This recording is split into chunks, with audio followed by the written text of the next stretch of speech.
সবাই যোদ্ধারা একত্রিত হয়েছি। আপনারা জানেন রিসেন্টলি সারা বাংলাদেশের বেশ কয়েকটি দেশে বন্যায় আক্রান্ত হয়েছে। এই বন্যার দায় কার? এই যে ফেনীর মানুষ একতলা পরিমাণ পানির নিচে ছিল, এই দায় কার?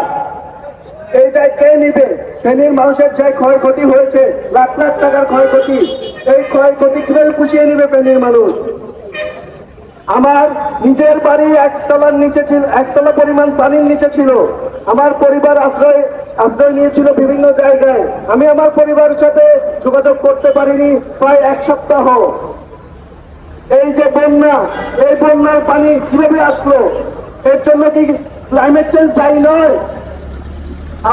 এই যে ক্লাইমেট চেঞ্জ, এর জন্য দায়ী কার্বনের অধিক ব্যবহার, এবং উন্নত বিশ্বগুলো কার্বনের যে পরিমাণ ব্যবহার করছে তার দায় স্বীকার করতে হচ্ছে। তার জন্য ক্ষতিগ্রস্ত হচ্ছে আমাদের মতো দেশগুলো, বাংলাদেশের মতো উন্নয়নশীল দেশগুলো।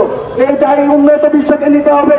আমাদের যে লস এন্ড ড্যামেজ ফাইন্যান্স দিতে হবে তাদেরকে, আমাদের যে ক্ষতিপূরণ তাদেরকে দিতে হবে।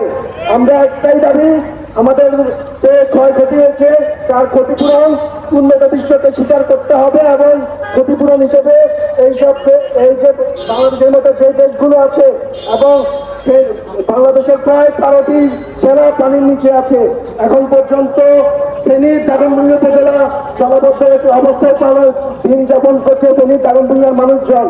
আমরা চাই তাদের যে ক্ষয়ক্ষতি হয়েছে উন্নত বিশ্ব সেই ক্ষয়ক্ষতি পুষিয়ে দিবে এবং ক্লাইমেট ফাইন্যান্সে জোর দিবে, এবং তারা কার্বন নিঃসরণের প্রতি সজাগ হবে, এবং নবায়নযোগ্য শক্তিতে বিনিয়োগ বৃদ্ধি করবে। এনার্জি যে বাংলাদেশের 2023 এনার্জি মাস্টার প্ল্যান করা হয়েছে, বাংলাদেশ সরকারের প্রতি অনুরোধ থাকবে তারা যে